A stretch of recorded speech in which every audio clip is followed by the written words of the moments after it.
In this video, we're going to learn how to calculate income tax. There is a video that precedes this one that helps us to understand about the tax system.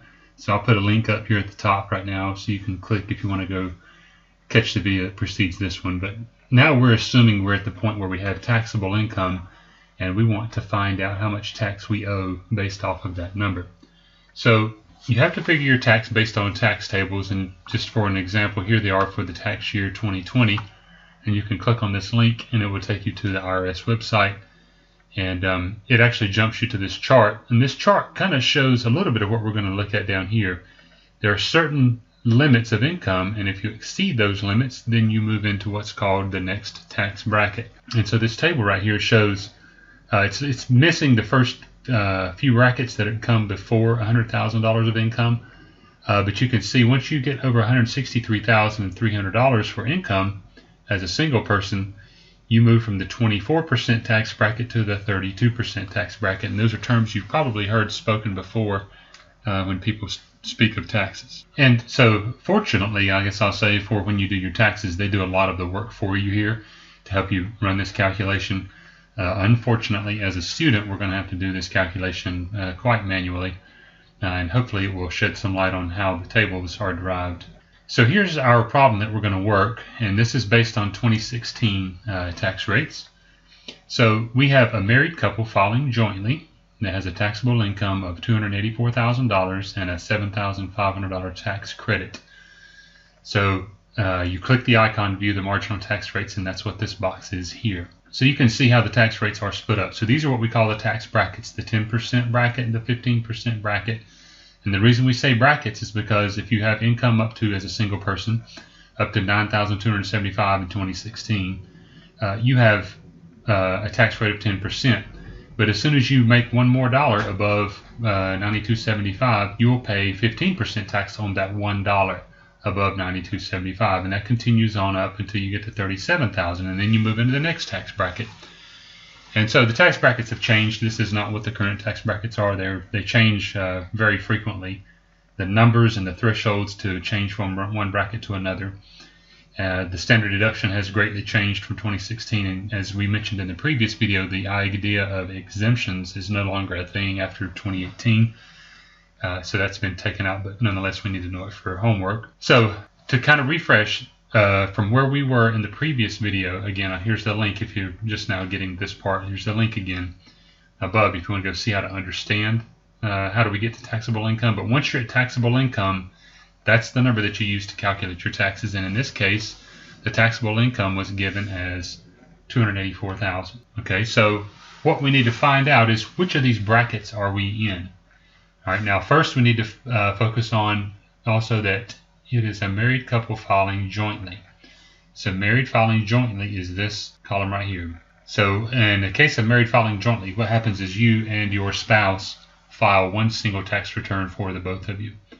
You can do it separately. There's almost rarely is there ever a reason to file separately that's an advantage to you. Typically it's more advantageous to do this. So we're looking for which of these brackets contains $284,000. And if you look right here, this is the line where $284,000 is inside that range. So we are at a 33% tax bracket for this couple. Now here's how it works though. Everyone pays just 10% on the first, in the case of married filing jointly, everyone pays 10% on the first $18,550. So $18,550 times 10%.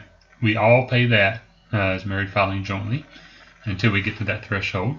And I don't need a calculator for that because 10% of $18,550 is $1,855. All right, so that's the first amount of tax we owe. Now the next part is we owe 15% on all the money from $18,551 to $75,300. So what we have to do is take $75,300 and we subtract $18,550. And that gets multiplied by the next tax bracket, which was 15%. So let's do this calculation here. And so the difference between those two numbers is $56,750, and we take 15% of that. And so what that's doing is for the next $56,750 that is made by this couple, that amount of money gets taxed at 15%. This is what we call a progressive tax system, by the way. It continues up. Everyone pays the same tax rates until you get to your final tax rate, which is called the marginal tax rate, which is why we use that marginal. So we're going to repeat that process again. And notice this time we're going to go from 151,900 to the top end of that next bracket and subtract 75,300 and find out how many of those dollars there are, and that gets taxed at 25%. All right, so let's get that calculation for that one. And so the next calculation shows that there's another $76,600 in that next bracket from 75,301 to 151,900. That's another $76,000, and that amount of money gets taxed at 25%. And we're getting almost there, but we have to do a couple more. So the next one here is the next bracket goes up to 231,450, and so we take 231,450 minus 151,900, and we're going to take 28% of that.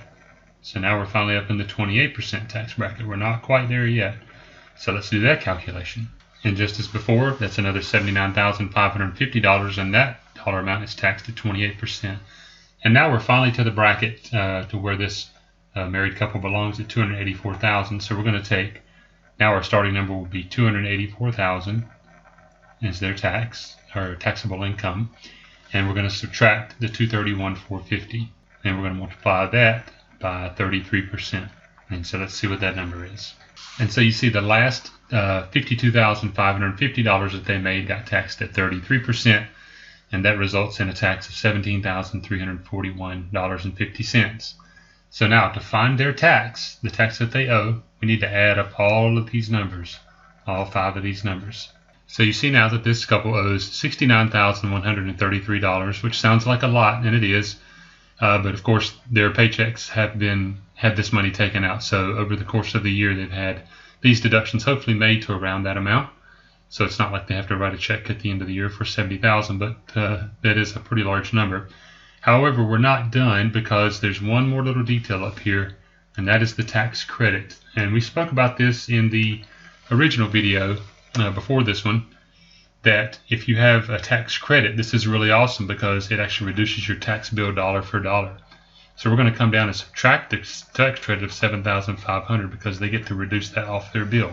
And so their tax credits reduced their tax by down to $61,633. Again, this is very crucial to understand. Tax credits are so much more powerful than everything else that goes into calculating your taxes, your deductions, and your the old exemptions and your adjustments.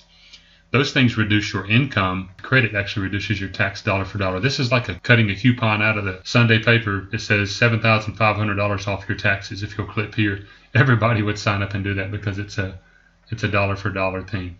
So anyway, just to summarize here, then the tax owed is $61,633.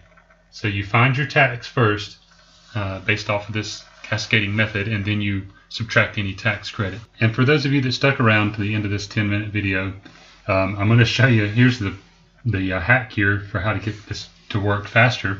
The IRS provides these tables as I described at the beginning of the video. So if your income is over $231,450 but not over $413,350, you enter the amount from line 43, which is your taxable income. In this case, it was $284, and you'll take that whole number and multiply it by 33%, and you get $93,720. And then you have a subtraction amount that says take that from this number. So we're going to subtract $93,720 minus $24,587, and as you see, we get the exact same number when we do that as we got here when we did the problem. So you see the IRS does a lot of the math for you, so you don't have to do these 5 calculations like we did up here previously.